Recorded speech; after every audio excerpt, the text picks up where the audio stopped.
You looking for me, you can find me at the barber shop. Pulling up to get a cut, bumping through the parking lot. I keep it clean, Rico's where I'm running to. If you in the city, then you probably gonna be coming to. Gang getting down, Red's getting down, Nick getting down, Ron getting down, just to name a few. Everybody blade on point. You trying to get fresh, I'm telling you this the joint.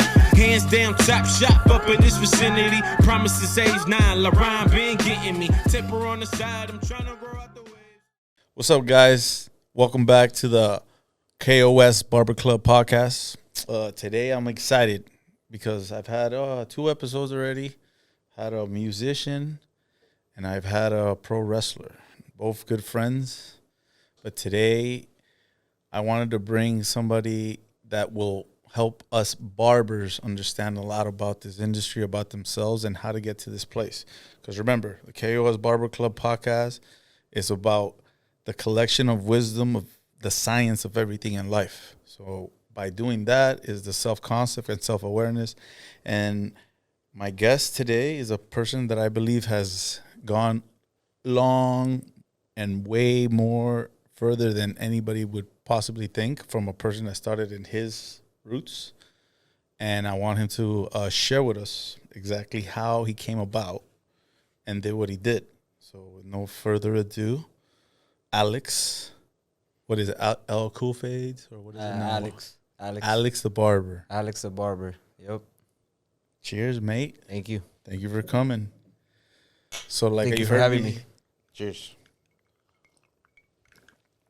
There's some good stuff I got for you here, bro. You know, What's this? the finest things in life, like what you do. It's a whiskey, very fine Japanese harmony type of style. And I know you would like it because, you know, you and I are alike in a lot of ways. Yep. But yeah, man, I brought you to the podcast. You're the first barber on the podcast. Honored. I'm really honored to be here. It's my first podcast ever. So I'm your first. So, yep. Haven't heard that in a while. Yeah, I know. Me either. But let's get to the point, bro. I brought you here because I want you to share, like I said, everything that you've gone through from the beginning of the career, you know? And then if you add on, chime into things that sparked your mind to change, adjust, or develop your self-concept and also your self-awareness. You know, sometimes when I speak to you about certain aspects of the business or just life, you're aware. And then you add to what I'm saying. And I'm like, okay. It's another reason why I brought you here, because I'm like, yo, the conversations can go deep. Right. They're hilarious because you're a funny guy. A lot of people don't know this, man. Alex is hilarious because he always has the mean face. But don't let it, don't. It's like the big guy that his nickname is Tiny. I don't know what that meant, but it Same sounded thing. good. So, okay, Alex, we 15 years in the game, 20 years in the game? So I started cutting hair, I would say 13 years old, okay? My younger brother and my friends from middle school and then into high school. And what happened was that I was overtaken by fashion, by sports, and by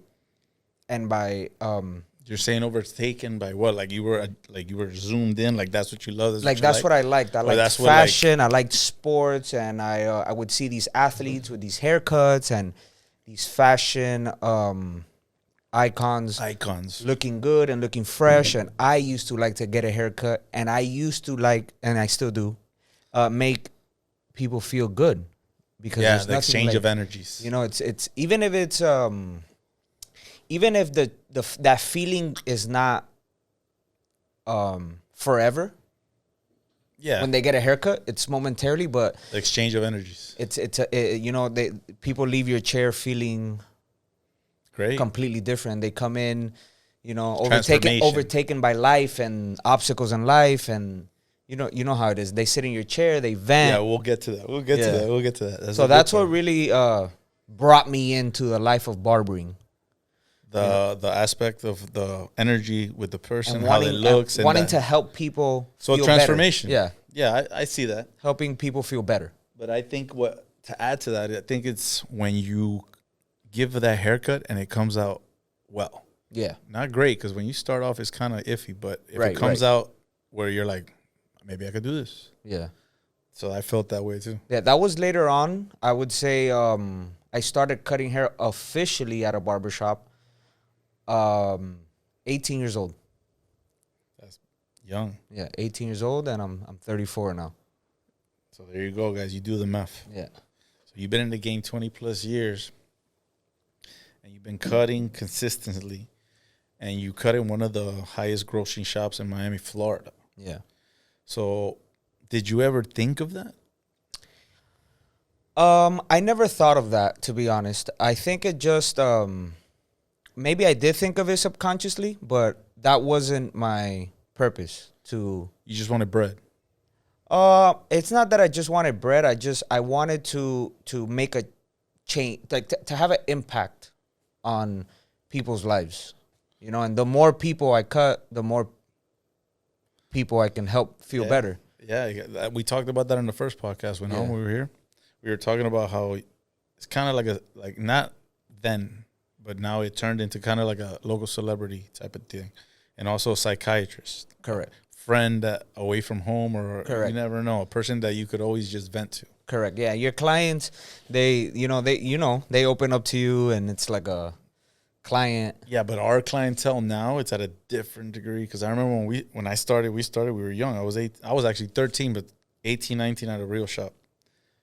When you have conversations with 18, 19, 20, it's totally different. Yeah, totally different. Yeah, totally different. And that's what I want to do in this podcast, is speak to barbers that have the experience so we could share the knowledge. Yeah. And then help them get to where we get way faster. And the reason being is because You're talking about like the new barbers coming up, right? We could tilt things in this world. Yeah. I talked to my girl the other day when we were watching the movie Sound of Freedom. You watch that? Yeah, I saw it. And she started like tearing up and getting all sad. And I was like, yo, man, like, don't let it get to you. She's like, how? Because it's sad. Yeah. So she was telling me, we got to do something. We got to do something. And I'm like, what are we going to do? I'm like, you want to go get a gun and go fight these people like this guy did? That movie makes you feel like that. I mean, I'm down if she's down, because if she rides, I ride. But at the same time, I'm like, it kept dawning on me. I'm like, damn, what can we do? And then I was cutting Roger's hair from Creative Currency, where we're at right now. Beautiful place. Make sure you check them out. Shout out Roger. Roger's View. And also check out Creative Currency. Okay, back. So I said, yo, if I make a podcast helping barbers, why? Because barbers connect, like you said, with the civilization, society, however you want to call it, on a daily basis, weekly basis, yearly basis, hundreds and thousands of people. So if we could help influence or encourage people to do well, we're helping the world. Correct. And a lot of conversations pop up sometimes that I have to speak to the client and let them know, like, yo, it's not right. What you're saying is you have your points, but at the same time, think of this. And because of what I said or how I said it, sparked their mind. Correct. And then they think differently. Then they could go and share that knowledge with the rest of the people. So it's funny you said that in the beginning, because that's exactly what this podcast is about. Yeah. I mean, for upcoming barbers and barbers that are getting into the industry now, I feel like it's very different compared to when we were getting into the industry. We didn't have YouTube. Yeah. And not only we didn't have YouTube, but to be honest, at least for me and my experience, getting into the industry at 17, 18 years old, it was more like a jungle. It was more like but fight, this was where? Fight for yourself. This was where? Miami, Little Havana. This is Little Havana, yeah. What street? This is Flagler and 25th. Shout out the Spot Barbershop. Okay. Yeah, our first location there. And it was very fight for yourself. It was, you are by yourself. That's where we come from. Yeah, it was competitive. It was very competitive, and it was teaching yourself everything, and no one really wanted to have your back, and they couldn't, because if they did, you become nicer, then people are going to be like, oh, you're busy? Yeah. I'm going to go with Alex. And I feel like now it's changed a little bit, where to the point that we have now the platform and we have the knowledge and the ability and the want to help.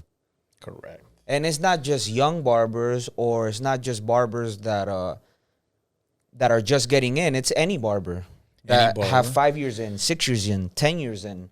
That they I don't think time matters no, anymore. the time doesn't matter, and they might feel stuck somehow, some way, whether it comes to purpose, whether it comes to motivation, and that's why I'm very blessed and honored to be here, because we are able to use this platform to reach out to them and give them the help that they need, or or that they if see. they're interested in, because Yeah, knowledge of self, self-concept, self-awareness is what we're preaching. And hopefully people understand that it's okay to be yourself. It's okay to have a thought. It's okay to not agree. It's okay to have your own vibe. It's okay to have your own style. Because if you look back at history and you look at artists that started, they were frowned upon and made fun of in the beginning, and all of a sudden it got twisted and it got shown to somebody that actually had knowledge, and they explained to the world, and then it became precious art, or became a very interesting person to read or to hear. So always have in mind that you design your life, you design yourself, and you provide your services. So if you provide your services, who you are is what you project to that person. And that person, like we talked earlier, you communicate with them to a point where it might change their trajectory in life for a better. That's awesome. I mean, and that's what we said earlier. Just changing people's lives or helping. You're not really changing it, but you're helping. Correct. You're pretty much a shoulder that they can lean on. Why you always do that? You know how I am. Yo, my God, I know how you are, bro. Wait, pause. Okay, so you were 18.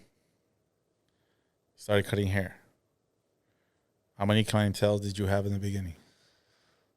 So, You gotta be honest, 100. yeah, no, I'll be honest. My first day of work was a Friday, and it was a back to school weekend. Thrown through the lines. Yeah, and You got thrown to the lions. yeah. How many haircuts you done first day of school ever? Ever? I don't know. North of 25. I did 66 haircuts Yeah, in a day. from 8 a.m. to 10 p.m. It's insane. It's insane. But I actually was able to land a job cutting hair where I went to get a haircut. So you felt that So home, I you felt comfortable. I was just hounding the owner. Hey, like, this is what I want to do. This is what I want to do. Just give me a shot. Give me a shot. And I had a job. And he said, you know what? If you really want to do this, come tomorrow and we'll give you a test. And I said, okay, cool. I asked my job, like, I had an emergency. So you did a demo. Yeah. No, I didn't do a demo. I came to work. Like, I brought all my stuff. And Also, they tested you on on a Friday. Yeah. It was a So it was a test. Like, yeah, it yo, was let's back see how to you school. do. I remember grabbing all my stuff from the house that Friday morning and going to the barber shop. What clippers you have? And check this out. So I'm setting up. I'm nervous. Everyone's moving fast in there. You know, like, everyone's cutting hair already. What time you get to It must 12? have been like 11. And you thought that was early. I thought I was super early, and like, guys have been in there cutting since 8 already. It was back to Yeah, you school didn't Friday, understand. Saturday, Yeah. Sunday. And I stick my hand in my bag to grab my stuff, And and you cut yours. and I had an open blade, and I took half of my nail on my thumb off before I even did the first haircut. Let's And just I say the rest rushed to of the day was- bathroom. I put I grabbed like toilet paper. I wrap it around my thumb, and I put a black glove on, Can't get worse from there. and then I just started cutting hair, and With a black glove, with a black glove, one glove on. that made you probably look like It was. it's like, yo, he's gonna go off. I was super nervous. I hadn't really. Do you remember the first haircut? What it was? I don't. Damn. Yeah, I do. don't. It was a blowout.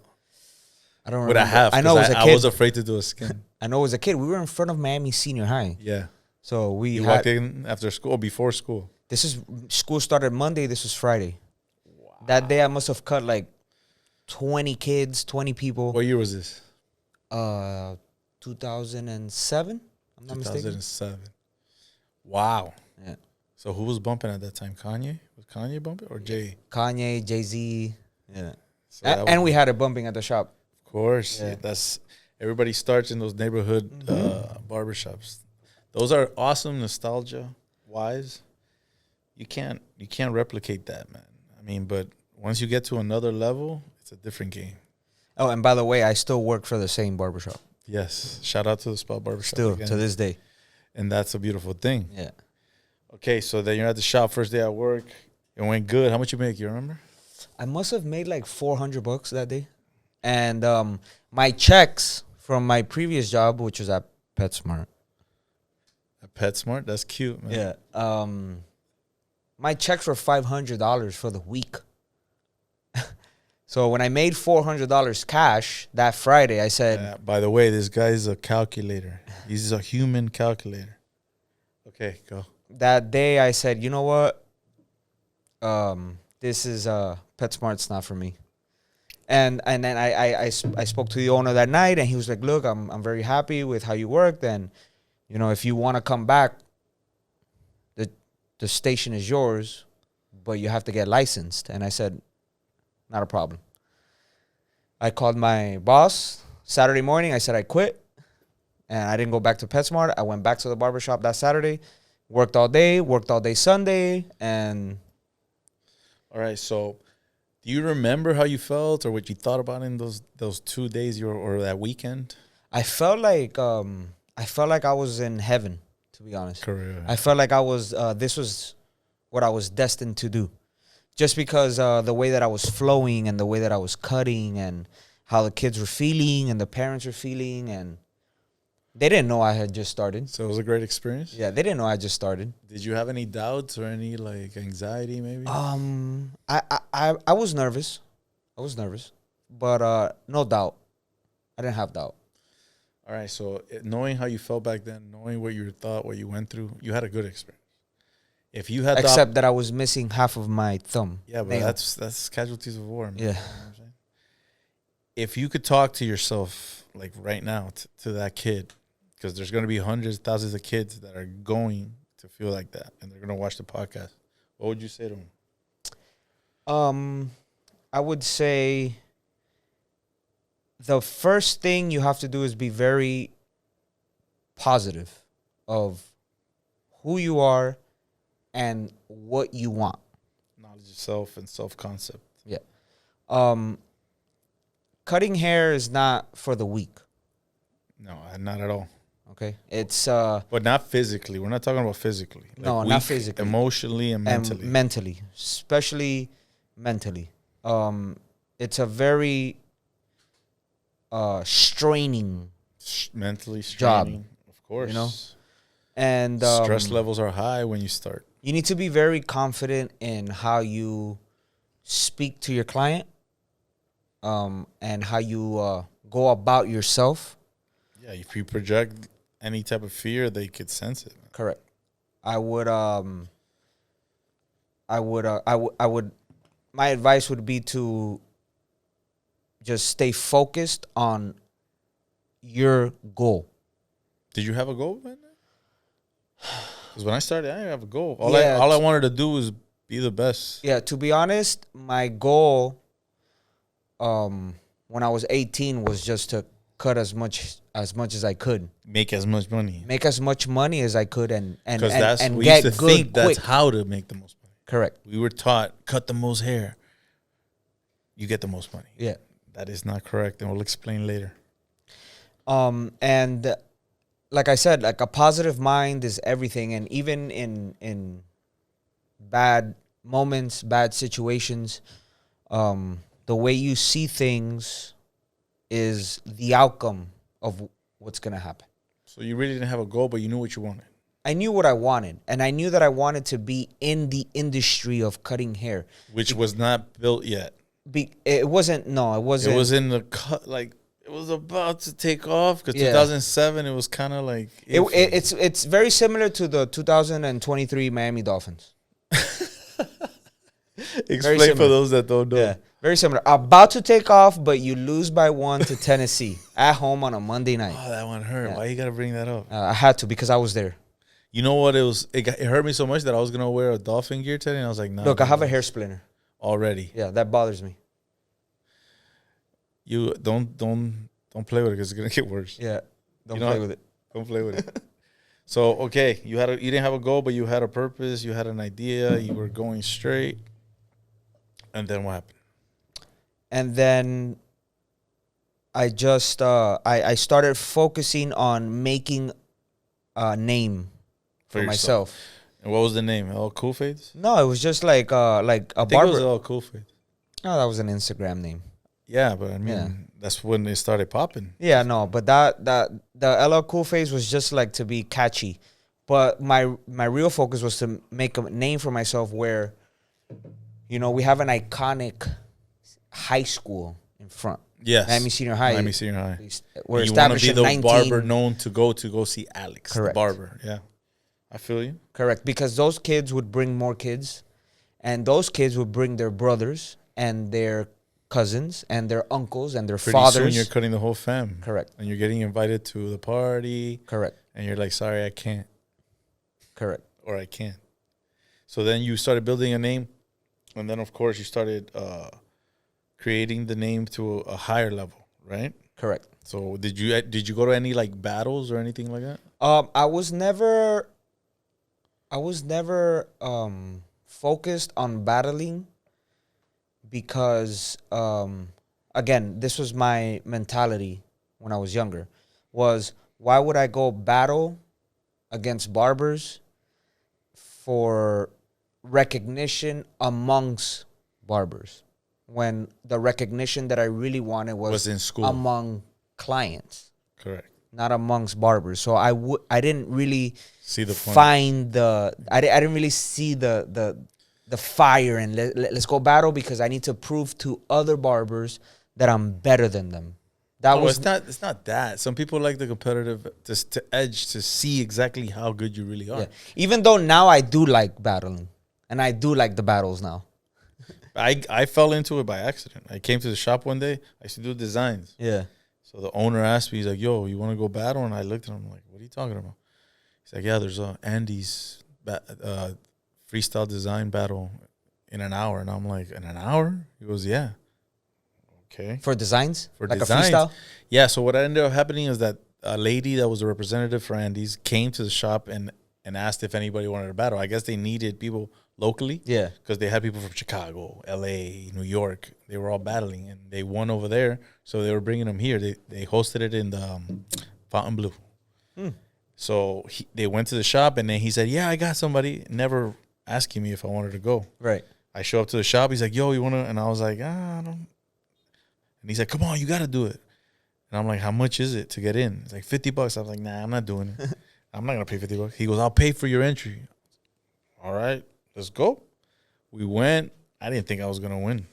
I ended up winning the thing. I was like, oh, shit. First place? First place, Andy's Freestyle Battle 2004. Wow. By the way, there's a new like company coming up. It's called National Barber Battles. Yes, we're going to talk about that. I want to get to that because that's fresh. So that's going to be dope. That's coming soon, and they're going to battle, right? And you're going to host it? We're going to host it, yep. Details later. Hold on. So that happened I won the battle. I went back to the shop, and then things kind of changed. People didn't feel a certain type of way that, like, I should have won or I won. I believe that at that time, when you're young, you have feelings that some people celebrate you, and some people don't celebrate you. Yeah. You know? And then people that you thought were friends are not your friends. Yeah, but that's even now. That's always. Always. So that, to me, that's always been happening. I don't understand why, but it's always been to a point where, like, I always tell people, yo, you're my friend here. And then it just starts coming to here. And then when you're here, you're just an acquaintance. Correct. I never, like, hold off and then become good friends. I'm always, like, good friends. And then you back up, yeah. So. I'm the opposite. I start off cold, and then I get hot. Yeah. Both ways are, I'm not saying any way is good. Everyone has their style. Everyone has their style, but that's the way I was. Exactly. So I was friends with everybody, and then little by little, I started noticing. You started seeing and then patterns. You start hearing people talking shit, and I'm like, bro, yo, man, I didn't even want to battle that shit. I didn't want to do that. It's not, And I put my trophy there. People didn't like that I put my trophy there. I was like, yo, this is bugged out. Yeah. So I had to jet from that shop, and I left. So anybody that goes through a battle, be weary of the people around you. And some people may be your friends, and as soon as that you get that trophy or you become better than them or you get more attention or more clientele, the energy might shift. When that happens, you got to look inside, self-concept, and be aware, self-awareness, and find the solution. My solution was to move on and do my own thing. Don't ever be afraid to start over, because I've gone from nothing to something a lot of times in my life. Mm-hmm. And like I said before, I've had to lose several times to win. And then when I won, I thought I was on top. I ended up losing. So life is like, it's like a heartbeat. You know, you get to a point that you're high, then you're low, then you're high. But as long as you keep moving, you're good. And you kept it moving. Yeah. So after high school. I'll tell you why I kept it moving. When I was 20, I had my daughter. Ooh, Shout out Jalen. My son made me focus. Shout out Jalen. That little guy is cool. He has energy. Yeah. Energy. So I felt like God was putting the pieces in front of me to motivate me. Little by little. Motivation was family based. It was family based. It was provider based. When I right before I started cutting hair, my father went to prison. How'd that feel? Shout out my dad. Your dad's cool as hell, man. He looks like you. Yeah. No, I look like him. So that was also motivation to help and support my family. Because he was going away. Yeah, he was already away. So you had double stress. Correct. Damn. Yeah, so I was very very motivated and very. Did you get angry at any point? I felt like I had a lot of anger growing up. Yeah. I feel it sometimes. Yeah. Sometimes you're happy and then you're mad quick. Yeah, but that's because I'm an Aquarius, so I'm bipolar by default. On this universe? Yeah, I'm about to get mad right now. Say the wrong thing, I'll get mad. Cancel this whole podcast. Richie, cancel this. So then the family needed you. You were there. Mm-hmm. So you started making dough, started helping the family. Correct. The art was coming out better and better daily, weekly. My father, he graduated from UM. Okay. He wanted me to go to UM. Okay. But I didn't want to go to UM. I wanted to do art, because that's what I like to do is art. Which I like to do hair, graffiti. I like to artistry. draw. Correct. You know, so I express my drawing through creative cutting. Yes. And it was a motivation for me to show him that I didn't need to go to college to be successful.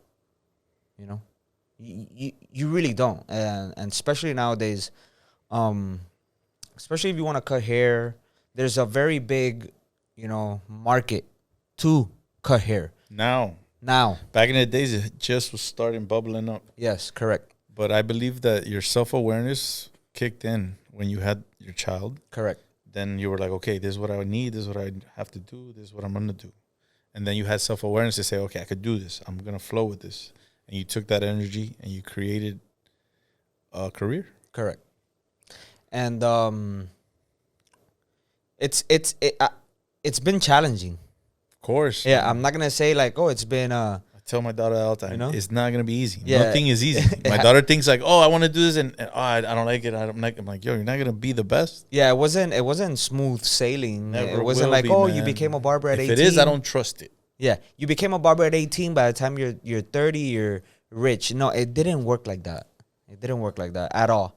But it ended that way because of the state of mind, which was positive. Stay positive. It was positive. Love. It was positivity.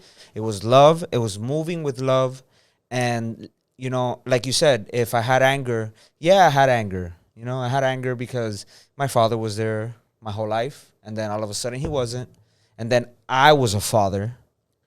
And when I had questions, you couldn't contact it wasn't him. like, hey, let me call the feds and, hey, can you put my dad on the phone? Yeah.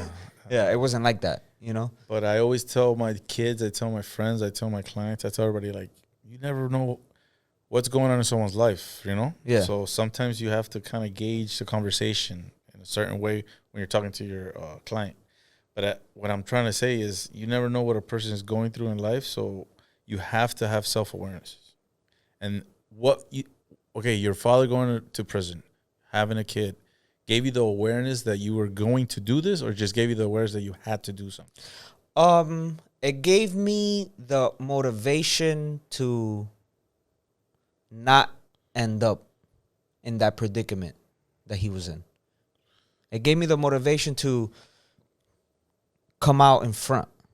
It gave me the drive, you know.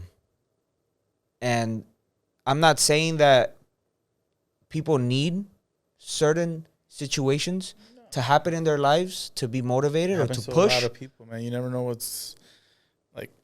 Some people go through something like, wow, but you know, there's somebody going through something worse. Like, you know, like, and you can't think of like the anger, right? The anger came from not knowing why this was happening. Because I'm very close to my father, still to this day. Got it. You know, and not knowing why this was happening. And now that I'm older, you know, I'm very grateful for the obstacles that I've been through. Okay. For the rocky road that I've been through. Okay? Because that is what has developed into your personality. Correct. Self-awareness, knowledge, that's awesome. So you went through it all. And everyone has a story. You got through it all. And everyone has a story. Of course. You know, your story's great. So it's use it, you know, for people that are. Yeah, don't give up, man. Yeah, don't give up. Someone else, you know, doing worse than you are. There's people down, there's people bad, and no situation or no circumstance is permanent. Correct. Everything is temporary. Good times are temporary. Bad times are temporary. Everything is temporary. So the positive mind will help you navigate those positive mind. So bad times. For an example, for a lot of people that might not understand what we're saying, is like you're always going to have a fan and you're always going to have a hater. It's just the way it is. And don't listen to neither of them, my opinion. Because you might have a person telling you, yo, and that's out of love and respect and loyalty. But you're really not that nice. And then you'll have a person that'll be like, bro, you were the worst. But that person is envious. Or that person does feel like he's better than you, but in reality he's not. So that energy is always going to feel like static. It's going to clash. So do not listen to nobody. I mean, take notice of what they say. But don't be like, oh, yes, you're right. Yes, you're right. No, you're right. Look within, understand, knowledge yourself, build your self-concept, become self-aware, and then just give the world what you got. And if it's good enough, you'll be sitting right here next to Alex talking. Or next to Gene. Correct. So now you're at a point where you're established barber, right? I'd say I established myself when I was... From 2007 that you started. 26. So it was what? 2010, 2011 established, or 2015? It was 2015.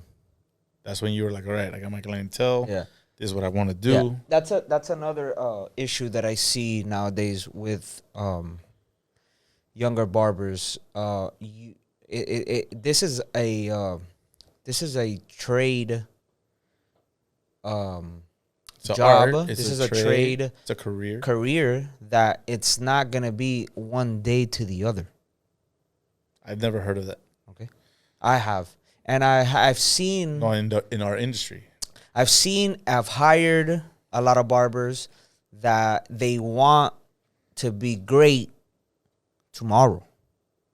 Yeah, because they see it and it's not like that. They're not self-aware, man. You know, I started again in a barbershop professionally when I was 18, and I didn't feel established securely till I was 27. We're talking almost 10 years. That's when they ask you for a cut. You're like, all right, no problem. That's when they ask you for a cut, and there's no hesitation. You have your clientele ready to go. It's automatic. It's automatic. Yeah, like Ray Allen with the 3. Automatic. So patience is another key factor into the newer barbers that Patience are in coming the up. craft and okay. Correct. Like for So you're talking example, to the owners. For example, right? And it's just a quick example. Like when you start to become a tattoo artist, Okay. the first thing you need to do is become an apprentice. Yes. And you might be an apprentice for a whole full year or even maybe 2 years without even charging a good amount of money. Yeah, you're gonna pay your dues. You are going to be cleaning, Sweeping, sweeping, answering the phone, going to the a store. lot of shadowing. And we're talking about 2 years. When you are a barber straight out of school, you start in a barbershop right away. But listen now, you know how we used to sit and watch a barber cut, like when we were waiting for our cut or just waiting? Yeah. Kids don't do that no more. Yeah. You know what they do now? They go on their phone. They're like this. Yeah. They finish a haircut. They sit down. And I have to go up to them. I was like, yo, man, come here. Let me show you something. Or, yo, come here. Let's see that. Or I'll talk to them on the side and be like, hey, you have to take time to acknowledge the skills that a person has and take. Today I spoke to a barber and I was like, yo, man, from every barber in here, you could take one little quality and make it your own, and it'll take you way more further than you will ever think. I know you're good. I know you're nice, but you're not that nice. You know what I'm saying? You could learn from a lot of you. Let me tell you something. Even I, at this time, from being 20 plus years of the game, I still sometimes peep a little thing that they might do. And I'm like, damn, I'm going to try that. Let me tell you something. I just hired a barber, I would say 3 months ago. 3 months ago. This barber has been cutting 5 years. Uh-huh. He's from Venezuela, and he lived in Peru, Yeah. and then he came over here. Yeah, but that's different cultures. Listen to this. I have picked up so much from this barber that he has completely Change your game. revolutionized how I cut hair. He does it faster, most efficient. I mean, this is gonna be for the barber heads right here. Yeah. What I'm about to say. So anyone else watching is not gonna really understand. But I come from Andy's Master's background. It's the only machine that I use. Andy's Master. Mm-hmm. Okay. To now, I don't use the Andy's Master. I use a Wall. And I would talk so much smack about Wall. That's how I was Growing too. up, I was like, I'm not with Wall. You know, I'm with Andis. And I'm an Andis guy. Master.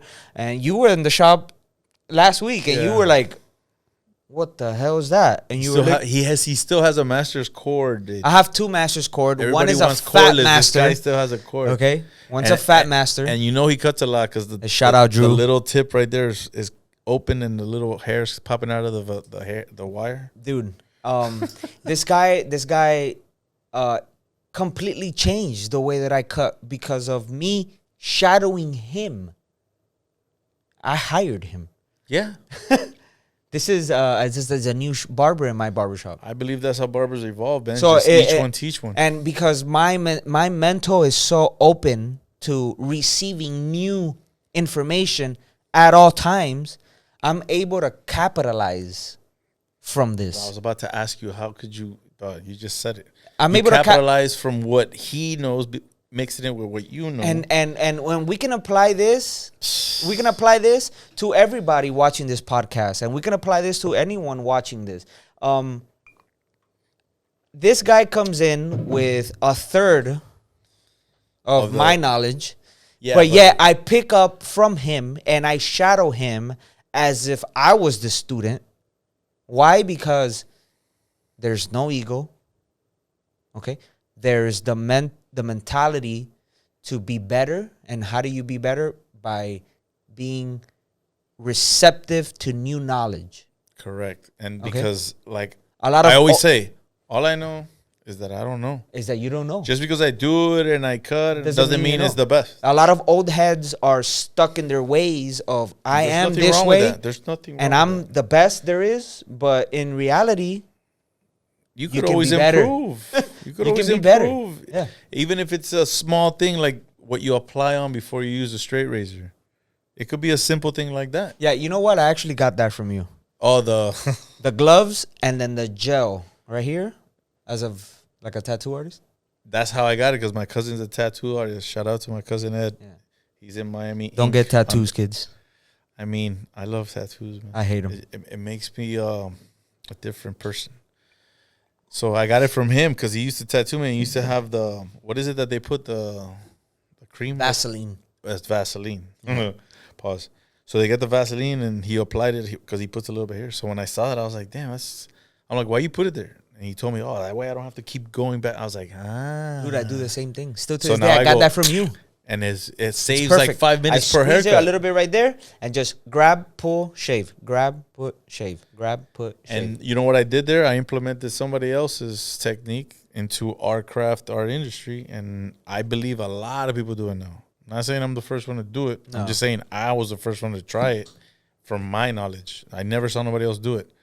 And for years, all the shops that I've worked at, it's spread. Like, now everybody does it. I love it.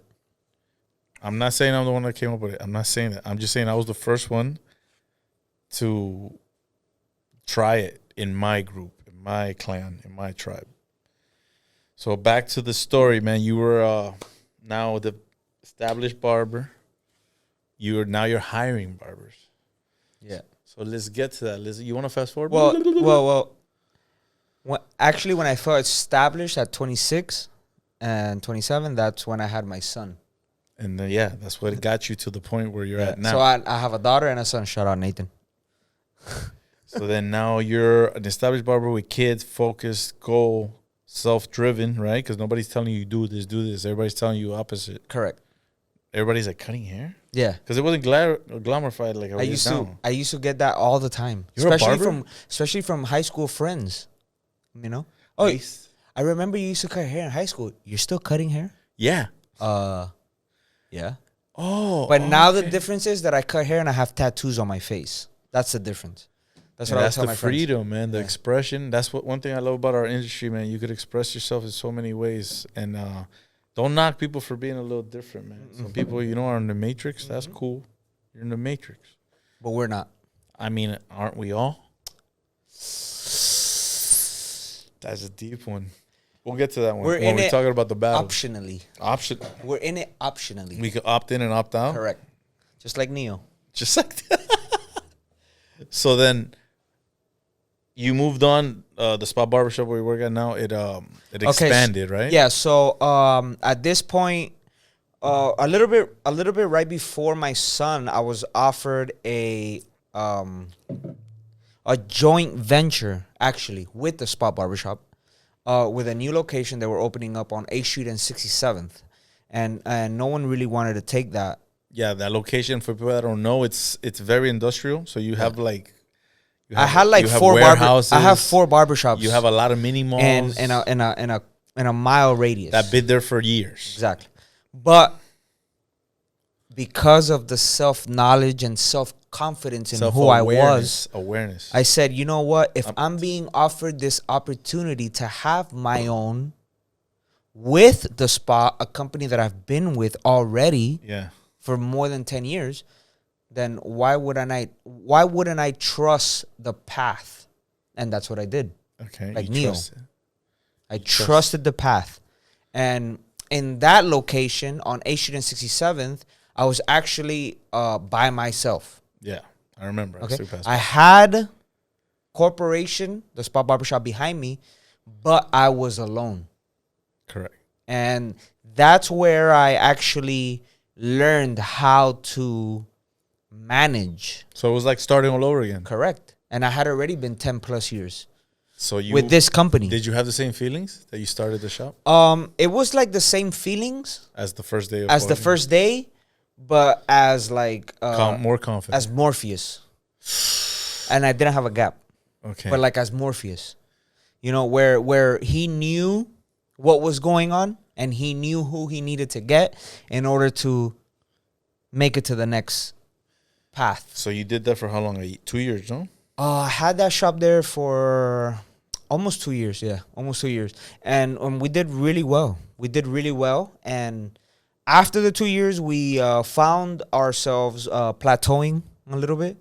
And before we let it fall. We left. And that's where the new Brickle came.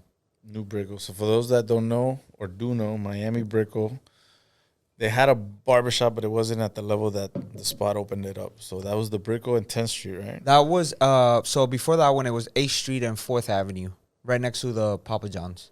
And then from there, I went there first. And then from there, you grabbed. And I went there for the time being to more or less recruit a team to go to the Monster, where I am now. And I've been in that new Monster almost 7 years. And you've been running one of the highest grossing shops in Florida. That shop has really, I would really, say maybe United States. That shop has really, really taught me How to again. grind. Getting that shop till now, it's like the same thing as the first day. So they get how many per day clients walk in, not just for you, for the shop? Honestly, 100 Per day? like Monday, Average. Tuesday, Wednesday, Thursday is unfathomable. Friday, Saturday. So if you're a barber in Those Miami, days Florida, are- and you want to work at a shop that pumps out clients and haircuts, the Spot Barbershop in Brickell. Look it up. So you started then on the 8th Street one, and then you moved down a little bit closer to Brickell, Correct. right by the Papa John. Correct. And then you went to the actual Monster, which is Brickell. So I went to that location was known as Brickell, but we were on the west side of I-95. So we weren't technically inside of Brickell. And right now we're still considered west side of Brickell because we're on the west side of the Brickell's so Metro small. Rail. For those Yep. that don't know, Brickell's not. Yeah, it's What is it, like a 5-mile radius? it's tiny, but it's the new Manhattan. I'll tell you that. Yeah, and it's spreading to downtown. And it's spreading to downtown, it's spreading to Edgewater. yes, It's spreading to Edgewater's Old where I'm Brickell at. to like almost to like getting to Key Biscayne, almost. It's gonna spread. I think it's gonna be the next little New York type of vibe. Yeah. It's gonna be full of high rises. It's gonna get to it, and then for barbers that are afraid to go from like a small shop like how you did, and then you went and took again another risk to get your own shop. I mean, you were with a backing, but you still took a risk. Correct. The point that I want to make is taking the risk Correct. because you had the self knowledge. I keep saying it: self-awareness, self-concept, and you develop from that. I don't think anybody could develop anything if they don't have those things. Correct. You know what I'm saying? That's where you fail. And also you fail by taking other people's. But how do we help those that, aren't as lucky to have that? By creating this podcast, by Correct. you coming here and sitting us and giving gems. No, by you creating it and then bringing people like me. But I was aware because I didn't want to see my girl crying, man. She was mad. By the way, this hair splinter right here is driving me nuts. You want me to suck it out? Psych. Wow. Pause. So you're in Brickell now. You're the man. No, I'm not the man. I think you're The man. barbers in my location are the man. I just help them be more of the man. Can But you share with us like a little bit of like the greatness of that shop?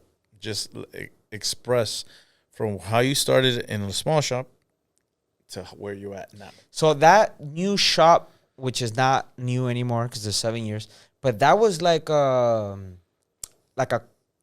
culture shock in a way to me personally, because I'm coming in with the background of managing already. I'm coming in with the background of pretty much owning my own location already. With a crew of 6 barbers, but the location is set for 10 barbers. So I open with 4 empty stations, which are filled up in 5 months. And right now, we don't have 10 stations. We have 14 stations. Yes, you got a second floor. Because there created was a more. second floor built in to the location. So when you walk into the location, you have the bar, you have the stations, you have 6 on the left, 4 on the right, making it 10. But behind the stations is a hidden staircase that leads up to the second floor. And now the second floor is divided in two, with a right side and with a left side. Yeah, shaped like a U. Correct. That right side used to have 2 pedicure stations. And a little like reading station. Okay. And the left side, and it had a catwalk across. Yeah. It still does. That left side was a long lunch table For the for the barbers.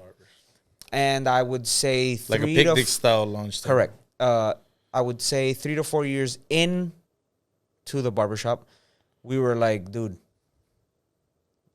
we need more barbers in here. By the amount of people coming in. Braco, how many people are in that demographic over there? What do you think? Honestly, I know it's over 100 high rises. yeah. So actually, right now I have 4 high rises In your block, on your block. my block, coming up right now. New ones? Yes. So it's more? 4 new ones. Yes. Wow. Yes, it's insane. It was very overwhelming at first, but I kind was of like the first day of but I was luckily I was able to adjust. grab a hold of what The was going on. anxiety or It wasn't anxiety. It was more like damn, I don't want these clients leaving. I don't want the overflow. yeah, you want to continue, but you can't because you got to give a quality service. Correct. Man. And then after COVID, we were like, let's take out the pedicure service that we have for sanitary purposes or whatever, and let's make 2 stations there. It would generate more. And where the lunch table is, our building, luckily, has a lunch area right behind it. You need to exit the location and walk around it. It's right there. But we were like, if barbers really want to eat in the location, then they could just walk out and go right around to the back of the building. And we have there like 6 lunch tables. So let's make another 2 stations. And I was like, dude, this is really going to help us because And it did. I don't like letting clients leave. And you still have an And I abundance of still clients. have well, now, we have more than 1 location in Brickell. Yeah, they have the So Brickell Heights. and our they have- overflow is actually leaking down. into those 2 locations, but we still have clients leaving. Yeah, you have still. new buildings being built every month. Right now, we have 4 coming up. So it's very challenging, and I love it. It keeps me on my edge. It keeps me on my toes, like bringing in new personnel and staying up to par With the demand. with the demand. So if you would have to describe you as a person when you started, how would you describe that person? Selfish. A little bit of anger. And not really aware of what it took to be a leader. Okay, so now from that person, fast forward to now that you're in the shop in Brickell, like you just said, you have a onslaught of people just coming in constantly. How do you describe that person? This barbershop has really shown me a lot because it's really taken away that selfish and that connection with the barbers. What made you release that type of feeling? Understanding where I was and understanding who I was took a lot, when understanding that taking these clients and having the barbershop fulfill numbers wasn't really having the barbers to meet the demand. So you were It was frustrated. more like having the right Yeah, but that's so hard. barbers That's so hard. meeting the demand. And it is hard. Well, you know It how is it hard. is. We I develop- have 14 barbers now. And what I have learned is that it's not having someone there. It's having the right person there.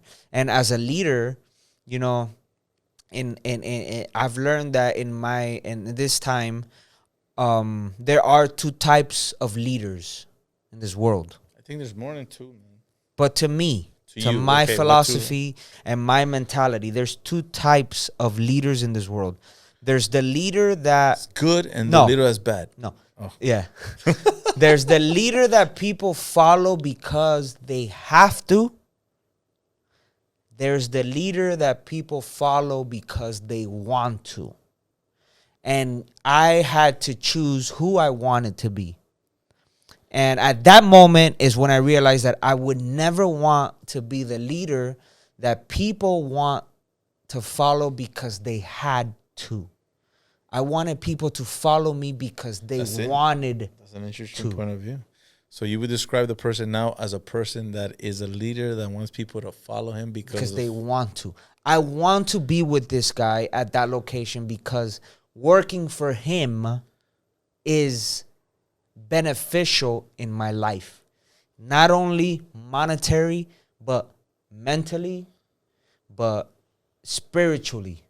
And that's when I learned, like, okay, if I have the barbers at the right frequency very important. as me, then I won't have an overflow of clients. And if you do, the energy just takes And over, and that's the where we're shop at just- right now. The shop produces like Right now crazy. we're at a frequency of love. The barbers are working out of love. And I don't want Beautiful barbers working for money. Yeah, man. Like a lot We of want times, barbers working for love because they love the craft, because they love to make people feel great, because they want to be there for their client.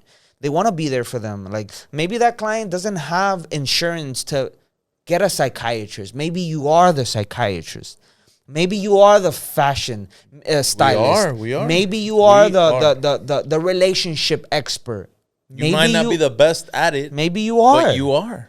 You know, And that's what we're trying to do here. We're and that's what's trying gonna to get keep to the barbers. client with you. It's not really, to me, it's 40% skill, 60% connection. Where'd you get those numbers from? You said I was a math guy in the beginning. You did the I did the formulas. You did the Yeah, I did the formulas. math. You did them in your head. I believe it's 80% like spiritual and 20% physical. Skill, correct? Skills, because, dude, I've had haircuts that I like. The guy came in, walk in, boom, what's up, man? Good vibe. Everybody. Get laced him. That even when he left, everybody was like, "Yo, Gene, that cut was dope. Thank you, man. Thank you, bro." Never saw the guy again. No, the guy comes back. Okay, yeah, with anybody. He'll be like, "Yeah, walk in. Yeah, anybody." And I'm thinking to myself, I'm like, "Damn, dog. I gave you a good ass haircut last time. What happened?" You know what I'm saying? So it's like, I don't know. And it could have been maybe something I said, or it could have been that he was just not feeling the vibe. It could have been a lot of things. Or maybe he's an agent. from But then Matrix. I've had experiences where I've done a quick haircut. Not that it's bad, it's just a quick. So, you don't detail it to the point where you're like, oh, wow. And that person is every week. But why? religiously. Because you connected with him. Exactly. Dude, you want me to tell you what happened to me? Like, I would say like pre-COVID. So 4 years ago? Yeah, 3.5. 5 years ago? So I was overseeing several shops at this time. Yeah. Okay. And still part-time cutting hair. Yeah. And I get a call from one of our locations that, a barber had cut someone in the ear. Okay. And the cops were coming. So they called me. And I was with a client when they called me. Oh, wow. So I told the client, just give me a second. I need to take this and I need to handle this. That whole situation took like 12, 15 minutes. Okay. The client did get served his drink, got served coffee. You got all He got the everything. trimmings. I come back in. I finish the haircut. Right? I finish the haircut. He gets up. He looks at himself. He says, "This is the best haircut I've probably ever had. I'm sure it is. Or it was. But I want a refund." Oh, because of everything. And then I said, "How come? Why do you want a refund?" Because I felt like you weren't there. And I got a haircut. He has a point, though. And I got a haircut with no one. And I said, "Wow." He said no one? Yeah, I felt like I got a haircut with a ghost. That reverberated. Because you were there, And then you were gone. but then you weren't there mentally. And you cut my hair, and it was like a robot, and we didn't have a conversation or nothing. And I stayed looking, and I was like, Damn, that's a good message for barbers that are barbershop owners that have to deal with. wow. Yeah. And I'm looking at the haircut. The client tells me the haircut is amazing. Probably the best haircut he's ever had. But it wasn't enough. No. That's what I never saw him I tell again. barbers, yo, stop talking across the room. Because you're cutting, when the person that's sitting there, they can hear, but you're not engaged. You have to be engaged. I preach it, I say it, but it's hard to very hard get to people to understand it, man. But when you're an owner, when you're actually taking pride in what you do, when you're conscious, when you have self-development, when you have self-knowledge, self-concepts, you take things a little bit more seriously when it comes to your craft. So I'm here with one of the best barbers that I know. Thank you. And Very humble. you're at a shop that, like we said it again, I keep saying it's one of the nicest girls shop. I go there, and then no matter what time of day I go, it's packed, and people. And are I like coming when in you and go. out. You should go more often. I can't because I'm cutting all day. Yeah, but who cares about the Our clients? schedules, I know. Who cares about what's time? What clients? I gotta make them wait. Yo, I'll be right back. I'm gonna make go say them wait. hi. Who cares? So then, We like when you visit us. of course, man. But the main reason I got you here is because you went through that journey, and I don't know that many barbers that have gone to that because I've never seen a shop gross that much money. Yeah. And you're running it. And it's like, wow. So if you could speak to any barbershop owner, all the way down to a kid that is aspiring to cut hair, what are the main things that you want them to focus on? Human connection. Human connection. Human connection. That's the main thing and only Yeah, thing? because it's not the only thing, but to me it's the main thing because subconsciously, for some it's subconsciously and for some is consciously, we need that connection with someone. Correct. You know, and as an owner, okay, what you want is to have barbers that you can trust and barbers that know that you care for them. Barbers that know that you love them. Because those are the ones that are going to follow you because they want to. Again, not because they have to. Because you can be a barbershop owner. You come in, Gene, you come into my shop. You need a job. You know that my shop is good. I hire you, but I'm a piece of shit. I'm an asshole. Yeah. Okay? But you don't care because you need the money. Yeah. And you need to work. You're an established barber. But are you a happy barber in my location? But that's a slippery road, man, because sometimes you could only please so many people. Yes. But as an owner, you have the capability to turn anyone. Yes. Especially if they coming to you. Correct. To You have to have the right to care for them. The right, because a lot of the people that come delivery of the message that you're a trying lot to of the convey. people that come, you know, they're there and they don't have that love. They don't. They don't care for it. They don't. And I'm not talking about like love, like, oh my God, I love you. No, love is very broad. It's very big. And love is like, I love Gene and like, I love my barbers. I love my clients. And yeah, you love, you live, and you left. yeah, and that's why people come back because of the Energy. treatment. Because the treatment is coming from love, not because it has to come, Okay, but because it wants to come. Good thing you said that because that's what I want to tell people. A lot of time we came into this industry thinking, let me do 300 haircuts because that's how I'm going to get the most money. One time we had a meeting and you said it, what I was thinking. But I didn't put it into those words. You said, we don't sell haircuts. We sell an experience. We sell an experience. I was like, that's what I'm trying to get across. You know what goes with that? The client doesn't need you. And that's where a lot of barbers, old and new.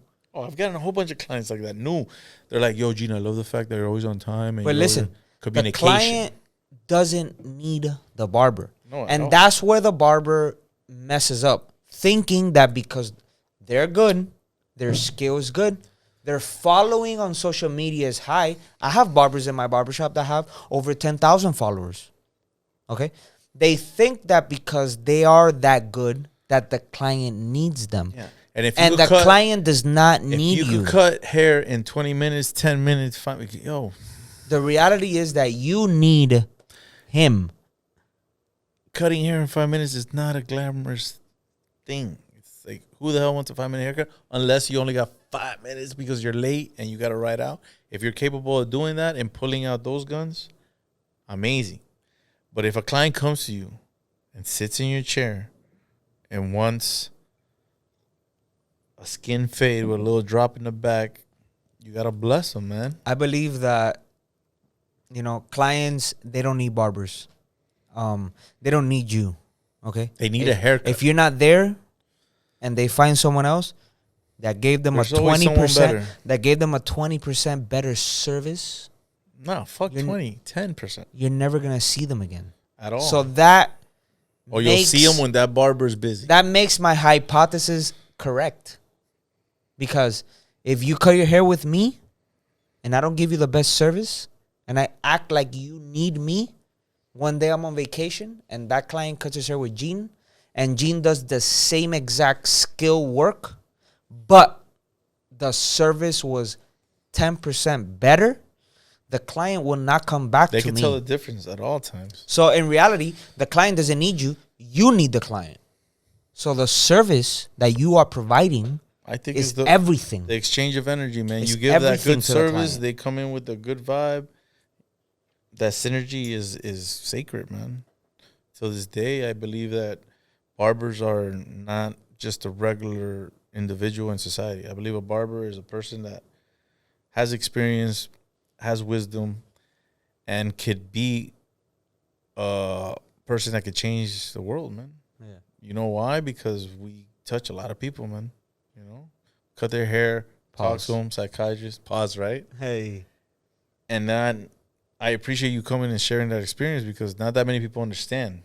And you're a person that's been in those shops, from the low hood shops to the high income, one of the top total gross selling shops in Miami and Florida, and I believe in the United States. Yeah. But I don't know because I haven't been around all the states. But for when I go to different, I look at the pricings and I look at the inside, and I ask questions sometimes, and Correct, they tell yeah. me, and I'm like, damn, like we're part of something special. So all young barbers, like my friend said here, don't give up. Have a, what would you say, a goal? A Or goal. is there a goal? Yeah, a vision. Have a vision. That's what it is. Have a vision. Go for it. Don't listen to anybody telling you this, telling you that.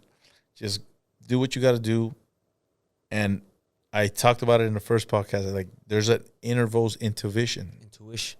You have that. You have that. People don't Everyone feels it. consider it, or They don't listen to it. Yeah, they don't. They think it's just like, I'm just no. Like, I'm tweaking.